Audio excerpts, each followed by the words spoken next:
As we've seen in an earlier unit, Pietism profoundly influenced Methodism, which produced the 19th century Holiness movement. John Wesley believed that an individual believer could reach a state of what he called total death to sin at a crisis point beyond conversion called sanctification. This experience, like salvation, was received by faith. On the other hand, Reformed doctrine held that entire sanctification was something to which every believer progressed but never attained in this life. Evangelical Protestantism, especially the Methodist type, was the dominant American subculture by the middle of the 19th century. Methodism was fundamentally a missionary and migratory religion, and American missionary bishops like William Taylor presided over the vigorous expansion of Methodism throughout the world. William Taylor probably did more to further the global spread of American Methodism than any other person. Several of the prominent early Pentecostal leaders and missionaries had been associated with Taylor's various missions across the globe. They were deeply influenced by his independent ecclesiology and stress on indigenous churches. During the late 19th century, Methodism was polarized. Those in the Holiness movement, like Taylor, believed that Wesley's Christian perfection teaching involved a distinct experience of sanctification, and some Methodists did not believe this. The Holiness movement's principles were thoroughly evangelical. It promoted a biblical literalism, including, paradoxically, extensive use of allegory, symbolism, and typology. The need for a personal, emotional, and individual experience of conversion, and the moral perfection or holiness of the Christian individual. In addition, premillennialists believed that Christ would come again at any moment to set up a 1,000-year rule on earth, but they were also convinced that all those who were not Christians were doomed to eternal damnation. They prayed fervently for the conversion of the heathen world before Christ's imminent return. The Holiness movement, like its pietist predecessors, put great emphasis on foreign missions and began to link the experience of the Spirit with a command of Christ to go to the whole world with the gospel. By the middle of the century, popular evangelical literature was filled with Pentecostal imagery with its twin themes of holiness and power. Phoebe Palmer became one of the most prominent leaders in the Holiness movement, and she began to refer to holiness as what she called the full baptism of the Holy Spirit, an experience to be received in a moment by faith. Developments within the Holiness movement and the influence of other revival movements resulted in it becoming less Methodist in orientation in the late 19th century, and the term Pentecostal became more prominent.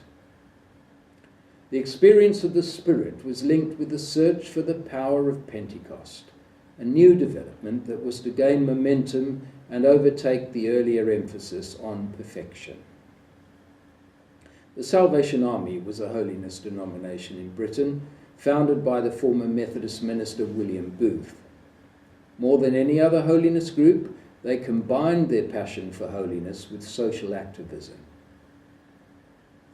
Although most of the holiness groups had sprung up within Methodism, Methodist leaders began to denounce the second blessing teaching with its accompanying emotionalism. Various holiness churches began to break away on issues of holiness, characterized by revivalism and ecstatic phenomena in camp meetings and revival campaigns across North America. The holiness camp meetings and conventions were held regularly all over the country and were often accompanied by ecstatic phenomena, heightening expectation for these to increase as the revival spread around the world. Between 1895 and 1905, over 20 holiness denominations were set up. This created a precedent for the further fragmentation that occurred later. These new denominations all immediately involved themselves in intense missions to foreign lands, as they called them, as evidence of their wholehearted commitment to God for the proclamation of the gospel to all nations in what they fervently believed were the last days. Foreign missionary service in these groups was seen as the supreme evidence of spirituality and devotion. Because Methodism was the largest denomination in 19th century America, ideas of sanctification as a distinct experience spilled over into Reformed revivalism. Charles Finney's dependence on the presence of the Spirit throughout his ministry gave his message a profound emotional impact. His spiritual successors, D.L. Moody, and especially Reuben Torrey, took his ideas well into the 20th century. Moody clearly distinguished between sanctification and the power of the Spirit, and his dominant view was of baptism in the Spirit as endowment of power rather than as holiness.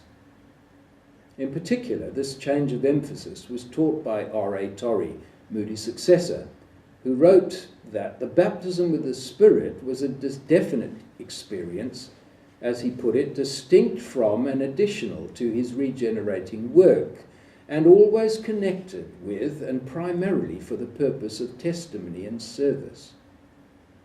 Torrey's influence on the doctrine of Spirit baptism as being distinct from and subsequent to conversion was considerable. His writings were quoted widely by Pentecostals. By the end of the 19th century, the idea grew that there would be a great outpouring of the Spirit throughout the world before the second coming of Christ, and that those upon whom the Spirit had fallen were to prepare for this by offering themselves for missionary service. Another important event was the Keswick Convention. This began annual gatherings in England in 1875. It recognized two distinct experiences of the new birth and the fullness of the Spirit.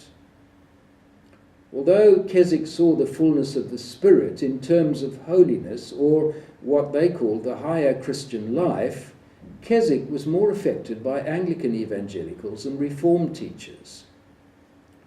It taught that sanctification was a possible but progressive experience. This form of holiness teaching became more acceptable to those who tended to be Calvinist, and it was an important supporter of the faith missions, especially the China Inland Mission. Increasingly, in all these revivalist movements, the phrase baptism with the Spirit was used to indicate the second blessing. By the end of the 19th century, Spirit baptism was no longer understood primarily in terms of holiness, but as empowering for mission service. There were now three distinct groups of holiness adherents. First, there was the older Wesleyan holiness position, typified by Phoebe Palmer, who said that entire sanctification, or perfect love, was the second blessing, or baptism with the Spirit, and she identified it with moral purity. Second was the Reformed and the Keswick position, best expressed by Torrey, who held that the baptism with the Spirit was an endowment with power for service. Third was a radical fringe position called the third blessing, which had both the second blessing of sanctification and a third blessing of baptism with fire, again an endowment with power. From this third group was to emerge the early 20th century Pentecostals.